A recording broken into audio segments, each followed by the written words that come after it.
Hey guys, അപ്പം നമുക്ക് ഇന്ന് എന്തെങ്കിലും ഉണ്ടാക്കിയാലോ? എന്തുണ്ടാക്കാമെന്നും പറഞ്ഞ് അടുക്കളയിൽ പോയി ഫ്രിഡ്ജ് തുറന്നപ്പോഴാണ് ഫ്രിഡ്ജിൽ ചിക്കൻ ഇരിക്കണുണ്ട്. പിന്നെ ഒന്നും നോക്കിയില്ല. അപ്പം പിന്നെ ചിക്കൻ കറിയും ബിരിയാണിയും തന്നെ വയ്ക്കാം. ബിരിയാണിയുടെ അരി ഇവിടെ ഉണ്ട്. അപ്പം പിന്നെ എന്താ പ്രശ്നമെന്ന് ചോദിച്ചാൽ എനിക്ക് കുക്ക് ചെയ്യാൻ അറിയത്തില്ല. എനിക്ക് ചിക്കൻ കറിയും ബിരിയാണിയൊന്നും വെക്കാൻ അറിയത്തില്ല. വഴിയുണ്ട്, മാതാജി ഇവിടെ ഉണ്ടല്ലോ. അങ്ങനെ ഞാൻ എൻ്റെ ഉമ്മച്ചി ചോദിച്ച എല്ലാ കാര്യങ്ങളൊക്കെ ഒപ്പിച്ച് എല്ലാം ചെയ്ത് തുടങ്ങി. അതിൻ്റെ ഇടയിൽ ഉമ്മ പറയുന്നുണ്ട്, എന്തെങ്കിലും പറ്റി പാളിപ്പോയാൽ എന്നെ എടുത്ത് കിണറ്റിയിടുന്നത്. സോ ഞാൻ എന്തുണ്ടാക്കിയാലും എൻ്റെ വാപ്പച്ചി കഴിച്ചോളൂ, ഒരു പരാതിയില്ല, ഒന്നുമില്ല.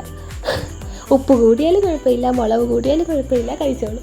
സോ ആ പ്രതീക്ഷയിൽ ഞാൻ ഉണ്ടാക്കിയാണ്. ഇത് തുടങ്ങിയപ്പോഴും തീരണ വരെ എനിക്ക് ഒരൊട്ടും പ്രതീക്ഷയില്ലായിരുന്നു ഇത് എന്താവും, ചോറൊക്കെ എങ്ങനെയാവും എന്നൊന്നും ഒരിതില്ലായിരുന്നു.